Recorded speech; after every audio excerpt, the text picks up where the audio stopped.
Hi everyone, James Pura here, Product Marketing Manager for MSC Software. We're back today with another MSC Apex highlight reel. This time, we'll be showing you the latest and greatest in Apex 2020 Feature Pack 1. In this release, we came out with some pretty cool technology, and I'm here to show you the highlights. Just as a reminder though, this is by no means an exhaustive list of all the new tech in this release.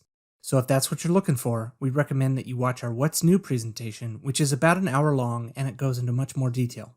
This one is just hitting the highlights. So, having said that, let's get right into it.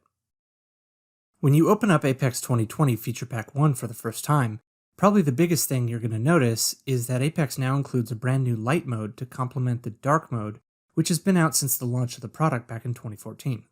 Since the rest of the software industry seems to be headed that way with a light mode and a dark mode, our developers stepped up to the challenge and now we get to be part of that same club, alongside other leading software packages like, say, Adobe Photoshop or Google's Chrome or Gmail. Here, we're showing you how you can switch back and forth between the different modes, whether you're in pre-processing or in post-processing. Some benefits to light mode are better accessibility and better readability, especially for users with less than perfect vision or have color blindness. Another common workflow is when engineers are in post-processing and need to quickly take a screenshot of their model results and drop it into a PowerPoint slide or a Word document. If that describes you and your work, then the light mode might be for you, since it definitely makes those screen captures more visually appealing. Also, if you're required to provide images with a white background, then this rendering style provides a more aesthetically pleasing version of your Apex model. Next up is an enhancement we've made to the Defeaturing Tool. As you probably already know, Apex can make short work of unwanted fillets, chamfers, and holes, and for everything else, the push-pull tool does a pretty good job at filling in the gaps.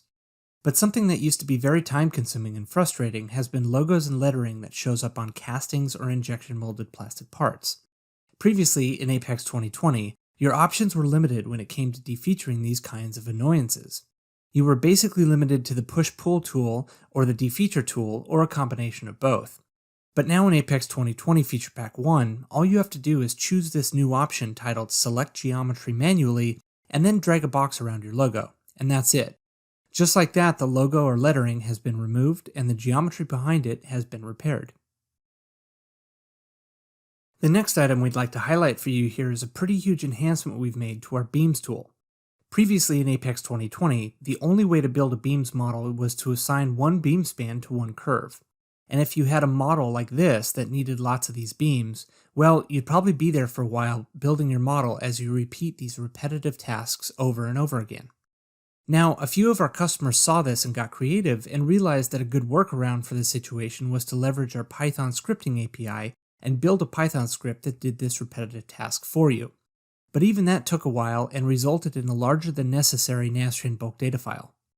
But now we've made it possible to have multiple curves assigned to one beam span, which means that for models like this where you have lots of curves that are end-to-end, you can assign one beam span to the entire length of the ship or the airplane, or whatever model it is you're working on.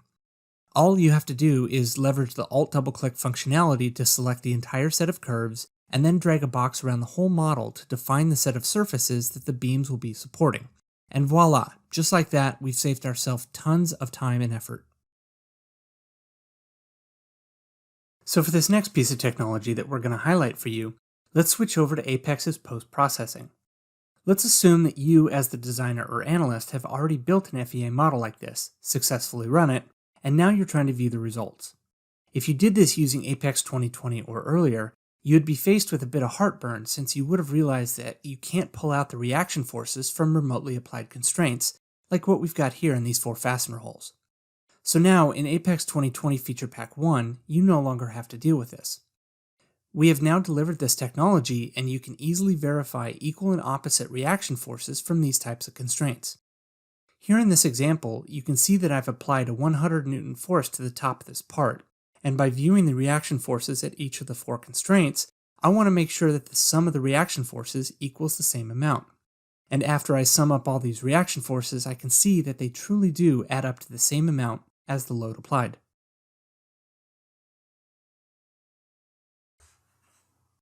And for the last demo here, I'm going to highlight an enhancement that we've made to the results import workflow. In previous versions of Apex, in order to get both the BDF file and the HDF5 file into Apex, you would have to do both of these separately, as you can see here. Now, in Apex 2020 Feature Pack 1, you can import both of these at the same time using our new and improved import dialog box. And that's it. Thanks for watching. Hope you enjoyed it. Feel free to check out any of our other videos, and if you haven't already, please subscribe to our YouTube channel so that you can get notified when our newest videos arrive. Thanks, and take care.